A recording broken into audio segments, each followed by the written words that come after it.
వినాయక చవితి సందర్భంగా సింగరేణి కార్మికులు అధికారులు మట్టి వినాయక ప్రతిమలతో పూజా కార్యక్రమాలు నిర్వహించారని తద్వారా తన వంతుగా పర్యావరణకు దోహదపడాలని Singareni director personnel administration and welfare Shri Gautam పోర్టు పిలుపునిచ్చారు.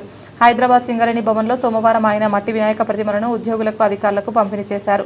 సందర్భంగా ఆయన మాట్లాడుతూ పర్యావరణ హిత మైనింగ్ కు మారుపేరుగా నిలుస్తున్న సింగరేణి సంస్థ పర్యావరణ హితంగా వినాయక చవితి పండుగను తమ ఉద్యోగులు నిర్వహించుకోవాలన్న ఉద్దేశంతో గత కొన్ని సంవత్సరాలుగా మట్టి వినాయక ప్రతిమలు అందజేస్తుందని, కనుక ఉద్యోగులు వారి కుటుంబ సభ్యులు ఈ మట్టి ప్రతిమలతో వినాయక చవితిని ఘనంగా జరుపుకోవాలని పిలుపునిచ్చారు.